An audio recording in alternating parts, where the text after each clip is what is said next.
presentasinya? Dok. Oke, ya. Baiklah, saya buka dulu untuk apa waktunya sampai jam berapa ini? Waktunya sampai jam 1, Dok. Jam 1 ya. Tapi karena dokter media jam 1 kurang 10 ya, Mas. Sampai jam 2, Jam Mas. 2, jam 2 Mas.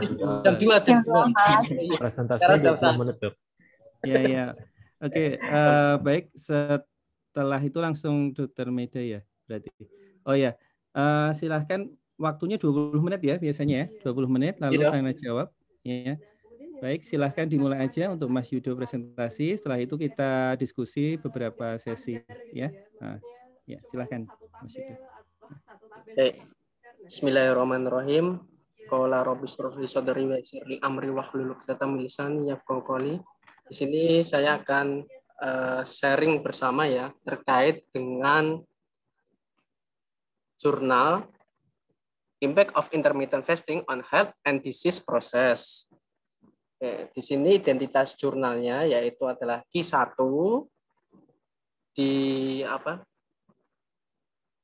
publikasikan pada tahun 2016 seperti itu.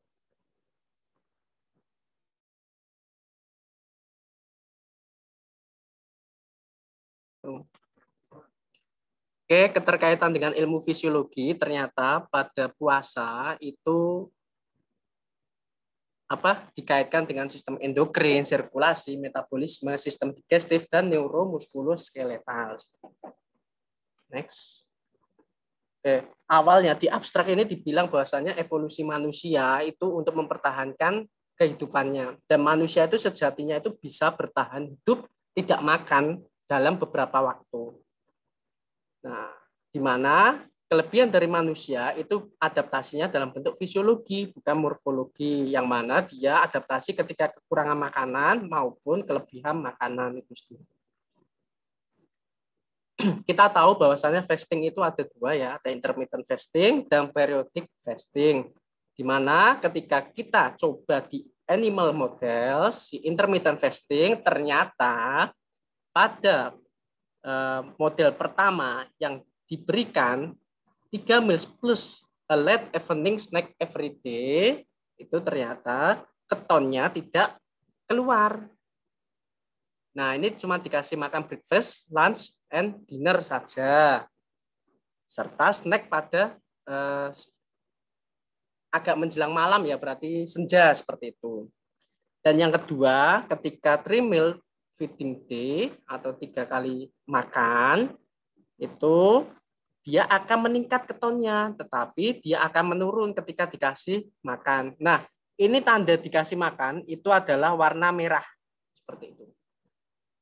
Yang panah warna merah berarti dia dikasih makan atau dia makan seperti itu. Dan ketika all food is consumed within a 6-year time, dia ternyata ketonnya akan meningkat sebelum makan dan dia akan menurun. Nah, seperti itu. Nah, manfaat intermittent fasting pada hewan coba pada jurnal ini dibilang bahwasannya ternyata pada hewan coba yang dikasih intermittent fasting, suhu tubuhnya secara signifikan lebih rendah daripada hewan yang tidak dikasih intervensi intermittent fasting itu tadi. Yang kedua, kita cek sensitivitas insulinnya dia akan meningkat. Yang ketiga, kadar lemaknya akan menurun. Dan yang keempat adalah mengurangi kadar insulin dan leptin dalam sirkulasi itu sendiri. Di mana kita tahu bahwasanya ketika kita berpuasa, kita yang akan tinggi adalah glukagonnya, bukan insulinnya, seperti itu. Efek-efek yang lain di sini ya ada synaptic plasticity dan yang lain-lain bisa dibaca di sini, dan yang terpenting adalah peningkatan dari sensitivitas insulin itu sendiri, seperti itu. Nanti akan ada penjelasan di slide berikutnya. Oke, kita masuk ke neurovaskular dan intermittent fasting. Di mana ketika kalorik restriksi atau kita restriksi si kalori pada intermittent fasting, itu dia akan meningkatkan plastisitas dari sinap-sinap dan neurogenesis. Itulah mengapa pada orang yang berpuasa itu dia tidak akan mudah Alzheimer atau demensia seperti itu. Dan kebalikannya, bahwasanya pada orang yang tidak berpuasa, dia akan menghambat plastisitas dari sinap-sinap di neurovaskuler itu sendiri. Seperti itu. Itu tadi di hewan coba. Pada manusia, ada outline-nya, yaitu penurunan berat badan, terus komposisi tubuh, obesitas apa tidak, diabetes tipe 2, kardio, CVD, dan cancer itu sendiri. Oke, kita masuk ke komposisi tubuh dan metabolisme, di mana metabolisme kita tahu ada anabolisme dan katabolisme. Dan katabolisme terjadi pada orang dengan berpuasa atau intermittent fasting, yaitu glikogenolisis, glikolisis, dan katabolisme protein itu sendiri. Pasti teman-teman sudah tahu di semester 1 kemarin. Dan juga pembentukan anabolisme juga akan berlangsung, yaitu gluconeogenesis, yang berasal dari zat-zat lain selain karbohidrat seperti itu. Misalnya dari lemak dibentuk menjadi glukosa seperti itu ya, atau dipecah lagi. Oke, kita tahu bahwasanya metabolisme lemak di sini ada banyak ya, yang pada intinya adalah lemak tadi kita pecah menjadi asam-asam lemak yang nanti akan disimpan di adiposa. Ketika orang yang tidak berpuasa, adiposanya dia akan gendut ya, istilahnya akan mengembang, akan ukurannya akan lebih besar dibandingkan orang yang tidak berpuasa. Oke, masuk ke yang selanjutnya, peran serta intermittent fasting dalam diabetes. Kita tahu ya, pada dulu itu ada mata kuliah hormonal, kita tahu adanya insulin dan glukagon, itu kan sebagai hormon mayor yang mana dia itu kerjanya antagonis. Nah, ini pengaturannya jika insulinnya itu resisten atau resistensi insulin dapat menyebabkan DM tipe 2. Nah, pada orang yang berpuasa, glukagonnya dia akan meningkat dan insulinnya akan menurun sehingga dia akan menurunkan jumlah insulin, tetapi akan menaikkan sensitivitas insulin. Nanti akan dilanjutkan di bagian insulin growth factor binding 1 dan intermittent fasting. Oke, kita tahu selama berpuasa ternyata HbA1c-nya dia akan menurun pada orang-orang yang DM. Nah, kita tahu HbA itu adalah jenis-jenis hemoglobin yang mana ada yang mayor dan ada yang minor. Dan semua hemoglobin yang saya tabelkan di sini adalah hemoglobin yang normal, bukan yang abnormal ya. Yang normal ada di manusia. Dan sekitar kurang dari 5% itu adalah HbA1c. Ketika berpuasa, HbA1c-nya dia akan menurun pada orang-orang dengan diabetes. Tapi pada orang-orang dengan yang tidak diabetes, dia belum ada pengujiannya. Apakah menurun, apakah menaik, seperti itu. Oke, yang selanjutnya, pada orang yang HbA1c-nya tinggi, ketika dikasih intervensi 5 hari per minggu, atau setiap 5 minggu sekali, jadi 5 hari puasa, 2 hari tidak puasa, seperti itu selama 5 minggu, ternyata yang tadinya HbA1c-nya itu adalah HbA1c yang tinggi, yaitu di atas 7,5, dia akan berada di rentan 7,5 ke bawah, atau di sekitar 5-7,5. Itu pada penelitian Hervey 2011. Itu pada diabetes mellitus. Peran serta intermittent fasting dalam cardiovascular disease. Kita tahu bahwasanya kolesterol itu ada banyak macamnya. Ya, ada kolesterol total, ada LDL, ada VLDL, ada IDL, ada trigliserid, dan yang lain-lain. Nah, yang terbaik adalah yang HDL, high density lipid. Jadi dia itu bisa mengikat banyak bisa mengikat banyak lemak seperti itu. Tetapi pada orang yang berpuasa dia akan meningkatkan ukuran dari partikel LDL. Maksud saya LDL. Peningkatan ukuran dari partikel LDL. Kita lihat nih LDL. Warna kuning menunjukkan kolesterol dan putih menunjukkan trigliserid. Di mana ketika peningkatan ukuran partikel dari LDL-nya, berarti semakin dia itu membawa si kolesterol itu semakin banyak di dalam darah. Akhirnya apa yang terjadi ketika beredar di sirkulasi, sistem sirkulasi, si kolesterol tadi ketika sudah dibawa oleh LDL tadi dibawa, terus akhirnya dia tidak mengendap di pembuluh darah yang akan menyebabkan aterosklerosis. Di mana aterosklerosis itu sendiri seperti ini gambarannya yang nanti akan menyebabkan sumbatan. Ketika adanya sumbatan, akhirnya tekanan darahnya juga tinggi. Akhirnya ketika sumbatannya ada di otak ya menjadi stroke seperti itu. Ketika ada di ginjal ya jadi hipertensi renalis seperti itu dan yang lain-lain seperti itu. Nah, selain itu penyebab aterosklerosis itu juga disebabkan oleh makrofag dan juga mast cell dan yang lain-lain atau namanya adalah agen-agen proinflamasi seperti itu. Oke, masuk ke perubahan pada komposisi tubuh di mana ketika intermittent fasting itu dia akan menurunkan berat badan pada 10 subjek yang diteliti oleh Anastasiou pada tahun 2015. Terus ketika dicek ketonnya, dia tingkat ketonnya bersirkulasi meningkat pada hari-hari puasa atau intermittent fasting ini. Nah, yang selanjutnya dia akan menurunkan kolesterol serum dan trigliserid, kecuali tadi ya meningkatkan ukuran partikel untuk meningkatkan transport si kolesterol itu tadi. Dan juga dia akan mengurangi penanda dari stres oksidatif. Oke. Sebelum masuk ke stres oksidatif, kita masuk ke sini bahwasanya adiponektin itu dia akan meningkat ketika berpuasa. Nah, fungsinya buat apa sih adiponektin? Fungsi dari adiponektin ternyata dia akan memproteksi sel-sel beta pankreas.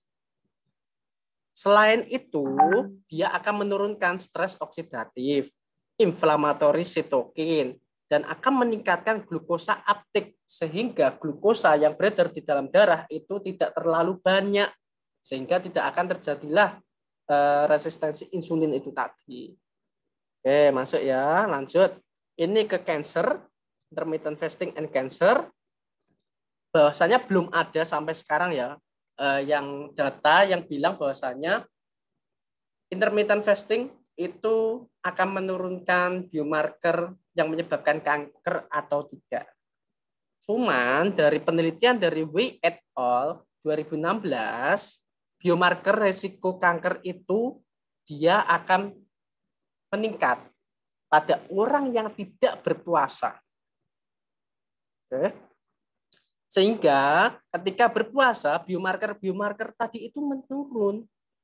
Ketika biomarker menurun, dia akan menurunkan si VEGF. Awalnya dari TNF-alfa, yang nantinya akan meningkatkan VEGF. Kalau TNF-alfanya aja menurun pada orang berpuasa, maka dia tidak akan terjadinya angiogenesis, yang mana ketika angiogenesis itu berlangsung, dia menjadi suplai darah atau suplai makanan pada sel-sel kanker itu sendiri. Yang selanjutnya adalah makrofag yang akan menurun juga, sehingga dia akan menurunkan inflamasi, menurunkan acute fase response juga, yang akan menurunkan si CRP, yang mana CRP ini juga akan merusak si organ damage seperti itu ya, dan yang lain-lain seperti itu. Oke, ini tadi ketika kita obes dan berpuasa ya, ketika berpuasa ini ya pada orang yang undernutrition atau berpuasa itu dia ternyata yang keluar adalah IL-10, IL-4 dan IL-13 yang mana interleukin tersebut adalah interleukin anti-inflamasi, bukan pro-inflamatori. Dan dia akan meningkat ketika orang ada posisinya obesitas. Jadi analoginya orang yang berpuasa itu dia lemaknya akan menurun sehingga IL-IL yang akan menaik adalah IL-IL interleukin yang dia anti-inflamatori. Oke, kita masuk ke contoh ya. Ini pada sel cancer ovari. Di mana ketika ada IL-6, dia akan menyebabkan dysfunction dari endotel itu sendiri. Akan menurunkan si enos itu sendiri. Nah, enos ini adalah dia melawan dari radikal bebas. Ketika ENOS-nya akan menurun, ya berarti radikal bebasnya akan meningkat. Akhirnya peningkatan dari si itu tadi, stres oksidatif tadi yang tidak tertangani dengan baik, istilahnya seperti itu.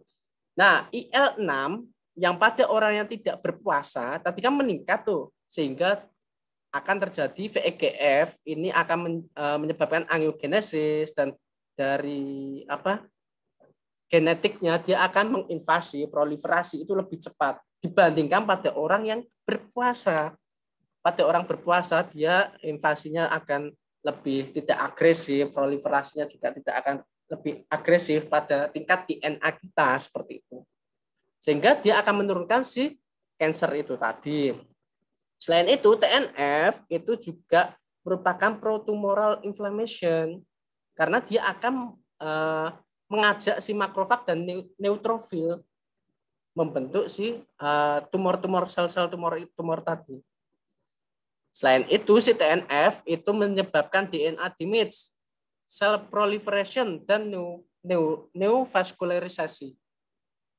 Yang mana dia akan meningkatkan pertumbuhan dari tumor dan transformasi dari sel-sel yang normal menjadi abnormal, akhirnya menjadi tumor itu sendiri. Oke, yang selanjutnya adalah IGF and fasting.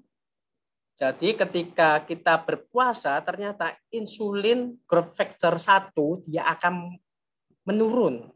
Ketika menurun, IGF-BP atau insulin growth factor binding protein 1 yang fungsinya untuk membinding si glukosa yang ada di dalam insulin tadi, dia akan meningkat.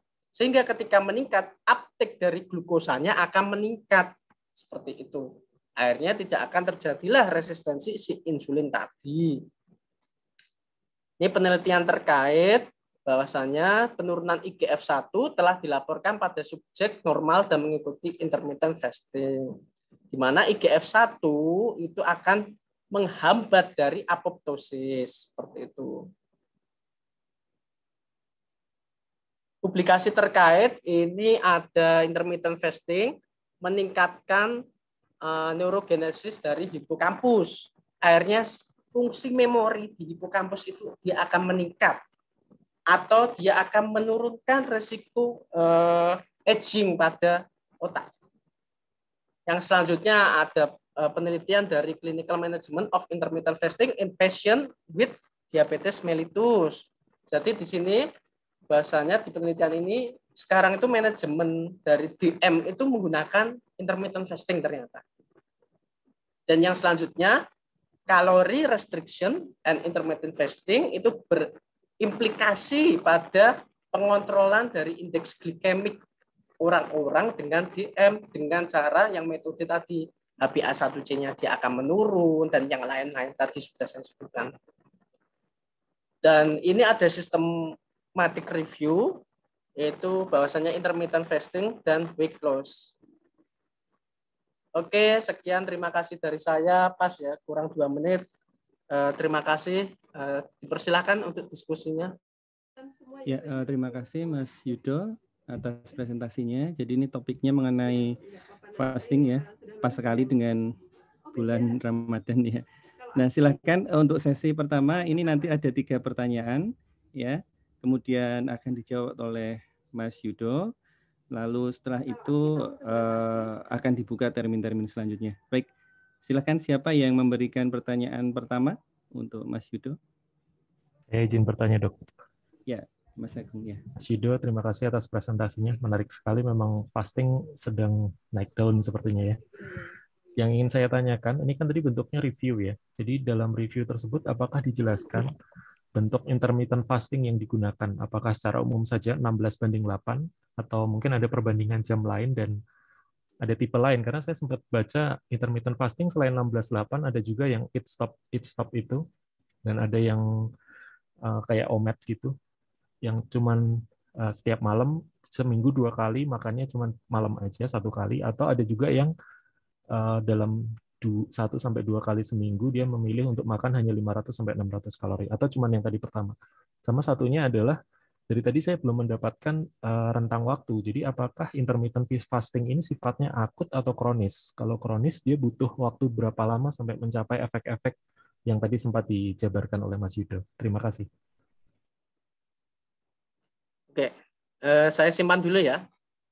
Silakan Yes. yang lain. Silakan. Izin bertanya Mas Yudo. Boleh Mas Anton.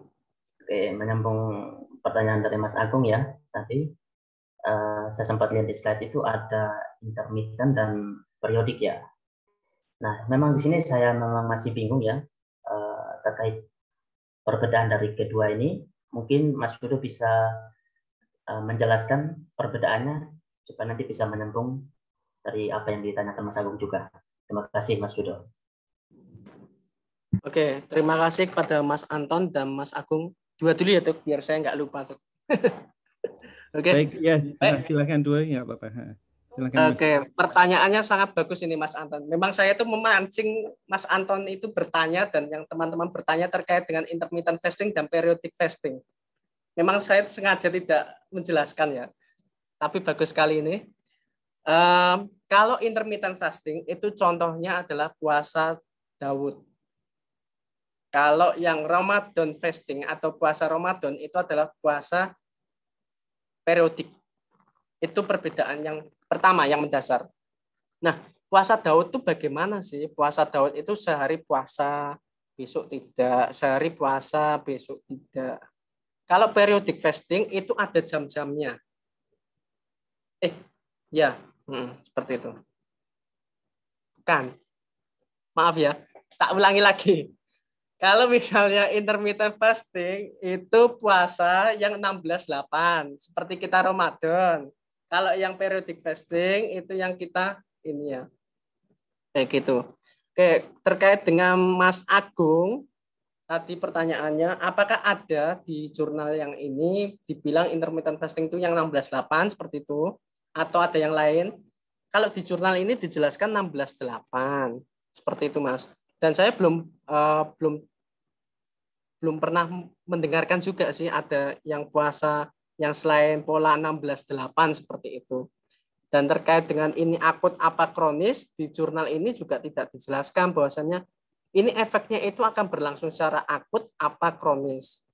Tetapi pada penelitian yang di tikus tadi adalah penelitian yang 5 hari kita kasih ad libitum makan dan 5 hari yang 2 hari kita tidak kasih makan seperti itu ya. Jadi 5 hari berpuasa, 2 hari tidak berpuasa, 5 hari berpuasa, 2 hari tidak berpuasa. Tapi itu efeknya ke keton tok, ke keton aja yang jadi yang tadi itu ya, yang grafik tadi ya, ketonnya dia akan meningkat di jam ini dan yang lain-lain seperti itu. Gitu Mas Agung. Kalau di manusia mungkin kita tahu bahwasanya saya itu pernah mendengarkan jurnal reading juga dari residen penyakit dalam, Dok. Bahwasanya ketika berpuasa itu seminggu awal itu dia akan menurunkan berat badan. Dan di hari ke-10 berpuasa, 10, 11 dan seterusnya itu berat badan akan stabil bahkan bisa naik seperti itu. Nah, itu yang dilakukan yang saya dengarkan saat jurnal readingnya itu residen penyakit dalam waktu itu. Tapi saya belum pernah menemukan sih apakah efek-efek ini itu adalah efek-efek akut apa kronis itu sendiri. Gitu. Oke, Mas Agung, Mas Anton, apakah ada yang mau ditanyakan lagi? Jadi belum ketahuan ya, kita harus intermittent fasting berapa lama sampai kita mendapatkan efek yang diinginkan tadi. Misalnya untuk kesehatan di type 2 diabetes tadi untuk meningkatkan sensitivitas insulin, itu harus intermittent fasting berapa lama, belum tahu ya? Itu ya di jurnal ini tidak disebutkan. Tidak disebutkan ya, terkait dengan itu. Ya, terima kasih. Ya, jadi memang penting sekali untuk mengetahui definisi ya dan manakah yang disebutkan atau digunakan pada jurnal ini karena sangat penting ya, jangan sampai kita mengambil kesimpulan yang salah ya. Jadi karena definisi yang digunakan berbeda. Jadi sebenarnya kalau di review di awal biasanya ada definisi yang disebut intermittent itu apa dan berapa lama gitu ya. Mungkin nanti bisa dibaca lagi ya. Terus yang kedua juga kalau saya tadi melihat ya beberapa macam fasting memang sangat variatif sekali ya, dari misalnya alternate ya, 1 hari puasa 1 hari enggak ya, kemudian ada istilahnya 5-2, 5 hari makan biasa, 2 hari tidak ya, seperti Senin Kamis ya kalau dalam Islam ya, dan sebagainya. Berbagai macam model untuk intermittent fasting ya, itu juga harus hati-hati untuk mengambil ini. Dan di review ini mungkin secara umum ya, intermittent fasting efeknya seperti ini. Jadi masih broad banget, masih luas banget. Nah, terus bedanya kalau dengan Ramadan ya, ada satu hal yang mungkin tambahan saja yang harus kita ingat ya. Kalau dalam penelitian dan Ramadan itu pada penelitian pada hewan biasanya dia tetap ad libitum minumnya, kalau nggak salah ya. Jadi minumnya tetap ya. Tapi kalau puasa Ramadan kita kan benar-benar nggak makan dan nggak minum gitu ya. Jadi itu mungkin parameter yang harus diperhitungkan ya. Untuk apakah Ramadan ini sama dengan apa yang penelitian intermittent fasting atau tidak. Ya, tapi ada kok, ini saya baca juga beberapa review untuk apa yang khusus puasa Ramadan misalnya. Ya, jadi itu. Ya, benar sekali yang ditanyakan tadi Mas Agung ya, harus hati-hati ya. Kalau misalnya kita ingin meneliti lebih jauh ya, harus sampai menelusuri sumber original artikelnya ya. Jadi bisa ya, kadang-kadang kita terinspirasi oleh review seperti ini. Nah, kita harus menelisik sampai ke original artikelnya, dia metodenya seperti apa dan sebagainya ya. Jadi itu yang penting. Jangan sampai metode yang kita ambil ternyata berbeda dengan yang dimaksud oleh jurnal review tersebut ya, dan jurnal aslinya ya. Terus yang selanjutnya tadi kalau mengenai yang kedua tadi tentang apa ya? Tadi saya kok agak kehilangan konsentrasi. Yang kedua tadi definisi, Dok. Definisi yang tadi ya? di awal. Iya, oh, ya, yang sudah dijelaskan di awal. Oh ya. Yaudah itu aja, dilanjutkan aja. Nah, untuk siapa lagi yang akan bertanya silahkan untuk termin kedua, sesi kedua. Hasilnya kurang bagus dan kita bisa minta.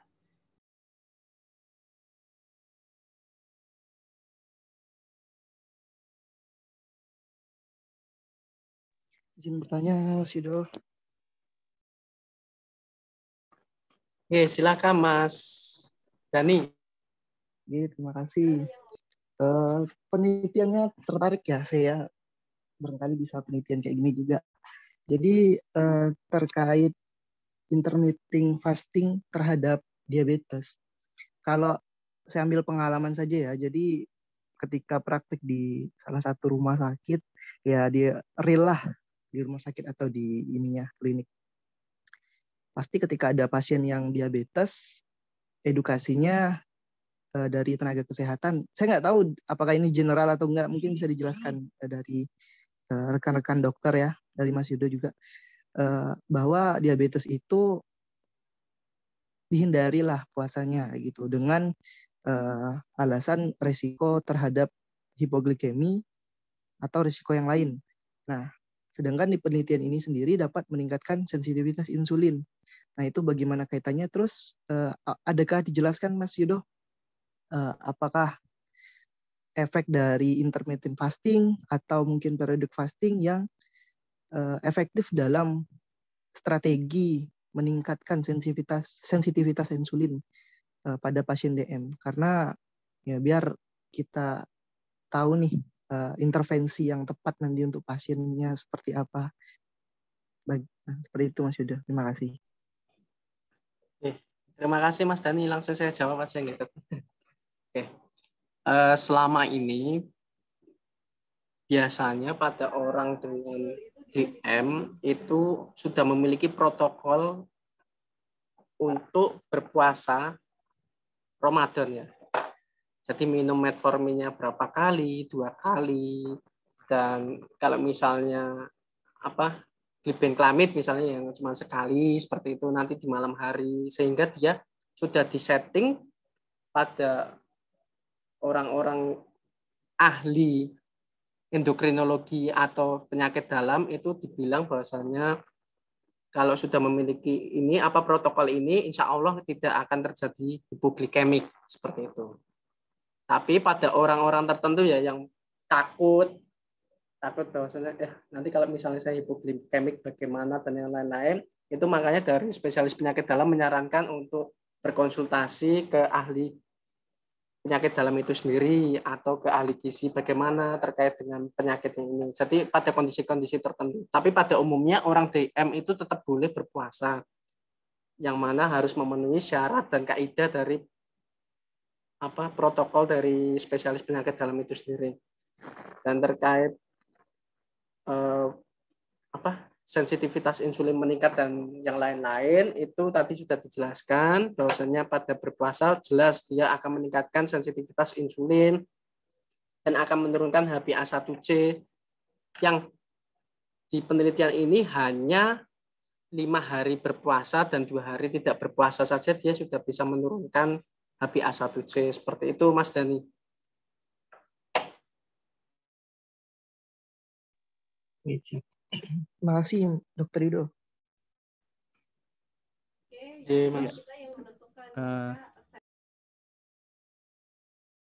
Jadi ini terkait dengan diabetes juga benar ya, ada protokolnya untuk puasa pada penderita diabetes mellitus, dan mungkin tambahan dari saya bahwa pada diabetes atau pada orang biasa ya, makan ya, pos makan itu adalah suatu keadaan stres oksidatif. Ya, hiperglikemi setelah makan ya, itu adalah kondisi stres oksidatif ya. Sehingga jika misalnya ya pada diabetes kan kadang-kadang disarankan agar mengelola agar tidak menggunakan yang indeks glikemik tinggi ya, jadi tidak meningkatkan secara drastis ya makanan tinggi IG ya secara akut ya, karena ketika dia meningkat sangat tinggi itu maka stres oksidatif juga akan meningkat. Nah, dengan adanya puasa ini gelombang-gelombang stres oksidatif itu dikurangi ya. Tetapi juga harus hati-hati ya ketika makan ya, ketika berbuka puasa apa yang dimakan itu juga berpengaruh ya. Karena kalau yang saya dulu pelajari ya mengenai mTOR signaling, jadi saya belajar mengenai mTOR signaling ya. Dan kalau pada puasa ini mTOR signaling memang turun kan ya, ketika intake kalori atau intake makanan itu rendah ya dalam kondisi kalori yang terbatas, itu mTOR signalingnya turun ya. mTOR signalingnya turun, padahal mTOR signaling itu dia memicu proliferasi ya, memicu proliferasi dan menghambat autofagi ya, mTOR signaling. Jadi kalau dalam kondisi banyak nutrisi ya, maka proliferasi tubuh kita itu akan naik ya, dan autofaginya atau mencerna recycle bersih-bersihnya itu turun. Nah, sebaliknya ketika mTOR signalingnya turun, maka proliferasi akan turun ya. Kemudian autofaginya bersih-bersih internalnya akan naik ya. Nah, bersih-bersih internalnya ini adalah untuk menghambat sumber-sumber protein asam amino ya, di-recycle lagi untuk penggunaan sel tersebut ya.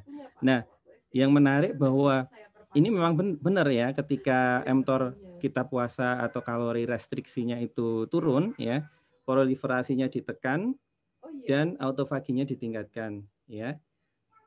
Jadi yang terjadi adalah ketika mau makan ya, itu nanti respon sensitivitas atau ketika ada nutrisi itu proliferasinya lebih tinggi daripada yang dia dalam kondisi konstan mTOR signalingnya. Ya, jadi memang ketika dia puasa mTOR-nya ditekan, ketika ada makanan nutrisi dia mTOR-nya ya akan naik. Ya, jadi proliferasinya meningkat, kemudian ada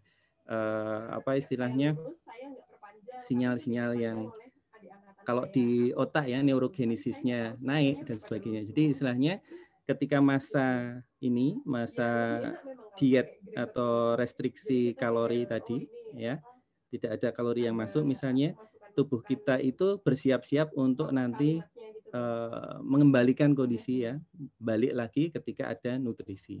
Ya.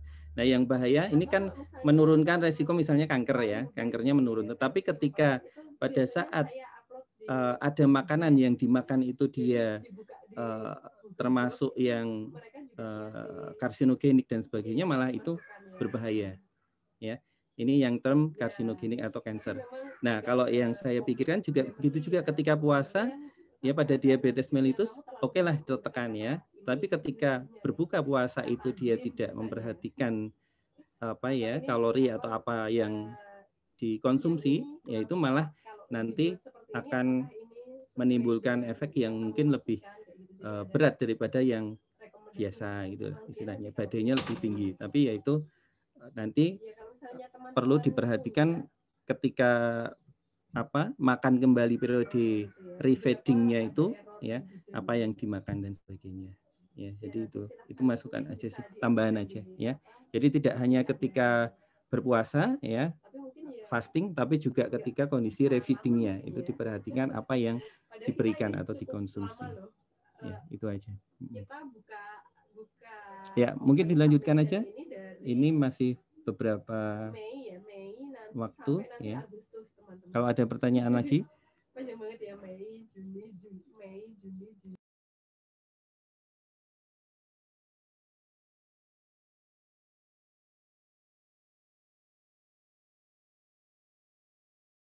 Ya, saya ada pertanyaan untuk Mas Yudo. Kalau untuk ini tadi kan ada penggunaan keluarnya keton itu ya, keton dan sebagainya. Itu setelah berapa lama berapa jam berpuasa untuk metabolisme itu beralih dari yang glukosa ke asam lemak dan sebagainya.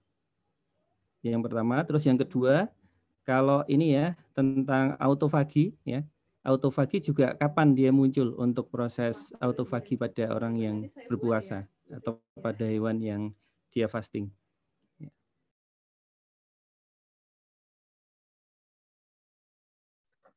Untuk yang kedua bagaimana Dok? Tentang autofagi ya. Kapan autofagi itu muncul pada berapa lama puasanya? Periode berapa lama puasa? Ya. Soalnya ini dulu terkait riset saya juga autofagi ya. Cuma saya ingin Ya, terima kasih pada Dokter Jajar. Bahwasanya di jurnal ini disebutkan untuk keton itu akan keluar ketika sudah berpuasa jangka panjang. Itu lebih dari 12 jam, seperti itu Dok. Pada penelitian ini kan 18 jam, sehingga tadi ada grafik yang ketonnya tadi sudah meningkat seperti itu. Makanya tadi ada 12 PM, ada 12 IM, seperti itu ya Dok ya. Tadi pada hewan dan pada manusia itu disebutkan bahwasanya 18 banding 6, yang tadi 18 jam berpuasa dan 6 jam tidak berpuasa. Itu dia akan meningkatkan keton. Pada hewan tadi setiap 12 jam saja berpuasa sudah bisa mengeluarkan keton. Sehingga pada orang yang berpuasa Ramadan kan lebih dari 12 jam ya, lebih dari 12 jam atau biasanya 16 jam juga, sekitar 16 jam itu juga sudah bisa mengeluarkan keton juga Dok. Seperti itu. Terus untuk yang autofagi itu di jurnalnya hanya disebutkan bahwasannya pada berpuasa yang intermiten, tidak disebutkan tiap berapa jamnya. Jadi detailnya itu tidak disebutkan, cuman ketika di riset TNF alfanya itu menurun seperti itu. Akhirnya dia meningkatkan si autofaginya itu sendiri. Seperti itu Dok. Jadi bersih-bersihnya itu lebih sering pada orang yang berpuasa seperti itu. Ya, jadi yang pertama tadi mengenai ini ya, durasi untuk memang 12 jam sampai 14 jam itu sudah muncul untuk proses ini ya, proses. Bahkan kurang dari itu kalau kondisi tubuh kita itu memang misalnya kondisi exercise ya, jadi starving walaupun kita berpuasanya kurang dari itu, tapi kondisi fisik kita olahraga misalnya, itu juga akan meningkatkan metabolisme bergeser ke keton ya. Jadi exercise itu adalah suatu pergeseran metabolisme juga ya, dari metabolisme yang cenderung ke glukosa ke lemak ya, cadangan. Ya, jadi positif sekali kalau misalnya ketika berpuasa ini dikombinasi dengan olahraga ya. Tapi ya tentu saja 2 jam sebelum berbuka gitu ya. Jadi nanti akan ada apa ya istilahnya additional effect ya, baik dari puasanya sendiri ya maupun dari olahraganya untuk yang memang dia program penurunan berat badan untuk menurunkan resiko penyakit dan sebagainya sangat bagus ya. Dan untuk autofagi itu memang lebih lama ya. Jadi saya dulu pernah ya pada tikus itu mengukur selama 12 jam belum muncul ya. Selama 16 jam belum muncul ternyata ya. Selama 18 jam muncul sedikit. Selama 24 jam terlalu lama. Kasihan. Jadi agak bingung juga ya. Jadi mungkin kadang-kadang parameter itu juga penting ya. Kadang-kadang mungkin sudah terjadi, cuma parameter yang kita periksa itu tidak sensitif menunjukkan apa yang terjadi saat itu atau harus autofagi yang berapa persen baru kelihatan pada parameter tersebut. Jadi itu yang saya pelajari. Jadi nanti kalau misalnya ada penelitian-penelitian ya diteliti parameternya itu memang yang sensitif enggak pada melihat misalnya kalau autofagi dulu yang apa ya ada protein apa saya lupa ya. Jadi itu ternyata yaitu macam-macam ya jenis protein yang muncul itu juga berbeda-beda ya untuk sensitivitasnya ya jadi itu. Ya. Dan pada individu seperti kita ya jangan lupa bahwa bersifat dinamis ya tidak kadang-kadang tidak plek berapa jam ya baru kemudian ketonnya dibongkar atau autofaginya berlangsung ya bisa lebih awal atau lebih lambat ya karena faktor individual dan sebagainya metabolismenya berbeda dan sebagainya ya jadi itu ya, makanya kalau penelitian yang harus diperhatikan juga confoundingnya apa ya confoundingnya apa kondisi-kondisi yang bisa disamakan apa ya kalau pada eksperimental pada tikus misalnya ya berat badan kemudian dia metabolik parameternya kadar-kadar metaboliknya sama dan sebagainya ya disamakan itunya ya kalau pada manusia ada banyak faktor lainnya misalnya gini emosional ya kan kita belajar mengenai neuroendokrin ya emosional ya misalnya apakah puasa yang disertai dengan belief atau keyakinan positive thinking dan sebagainya itu berbeda dengan yang tidak itu misalnya ya nah pendekatannya stres sama enggak puasa dengan saya kok puasa sih gini terpaksa dengan yang oke, saya puasa dan sebagainya ya tentu saja pada manusia itu berbeda sama hewan kan tidak ada motivasional ya tapi pada manusia itu bisa berbeda motivasinya beda-beda nanti respon neuroendokrinnya beda-beda. Nah, itu yang perlu diperhatikan. Kok misalnya nanti penelitian, loh pada manusia kok gini ya, kok sangat bermacam-macam gitu ya, atau bagaimana? Kok beda dengan hewan dan sebagainya. Ya, karena pada manusia ada faktor ininya ya, motivasi religi, motivasi kesehatan, kemudian ada faktor stres-stres yang lain ya, lebih banyak mungkin daripada hewan. Ya, jadi neuroendokrinnya tetap dipegang ya pada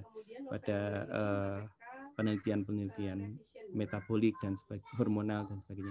Ini kan tadi banyak hormon yang terpengaruh ya, insulin, glukagon, apalagi itu adiponektin ya dan sebagainya ya.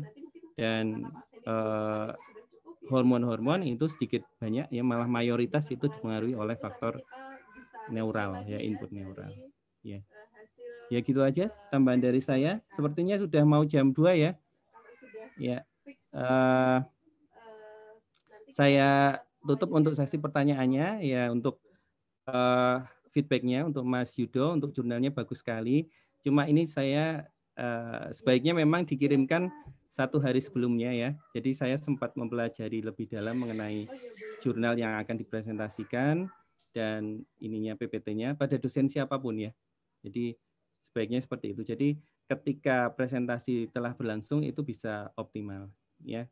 Karena ya kita perlu waktu ya untuk belajar tidak serta-merta memahami ya 100% ya yang disampaikan. Enggak apa-apa. Ya. Terus yang kedua untuk presentasi sudah cukup jelas. Saya kira yang dipresentasikan sudah cukup bisa secara sederhana membuat kita melihat efek-efek positif dari intermittent fasting terhadap kesehatan ya.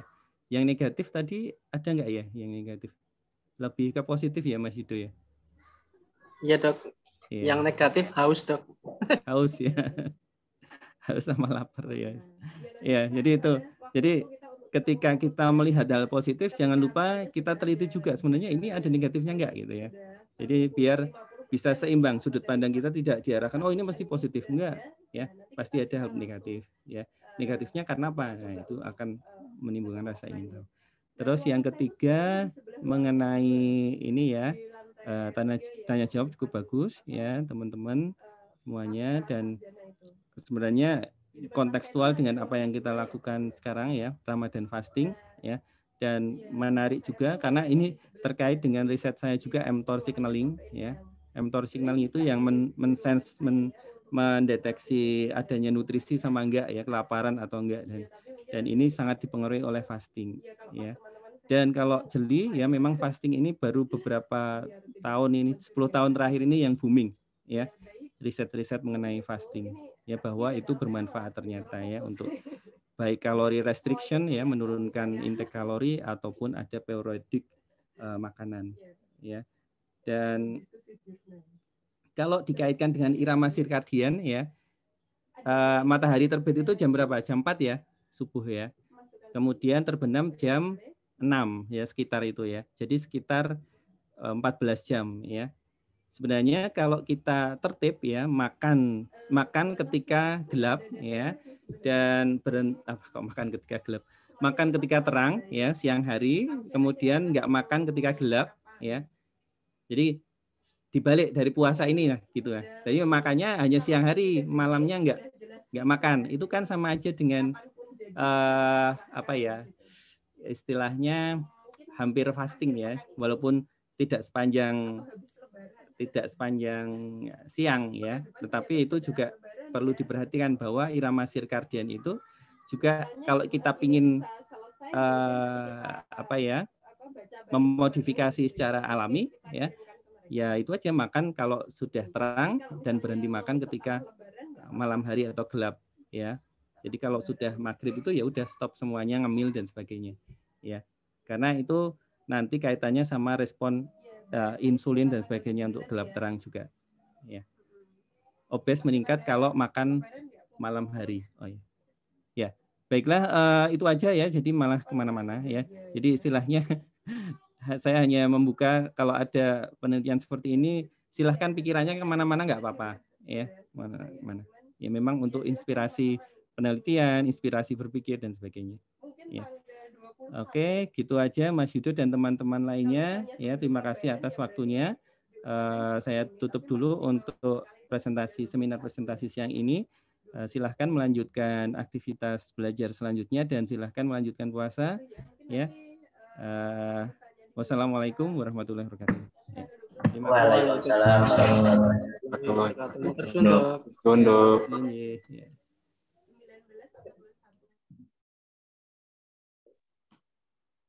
Mas Anton.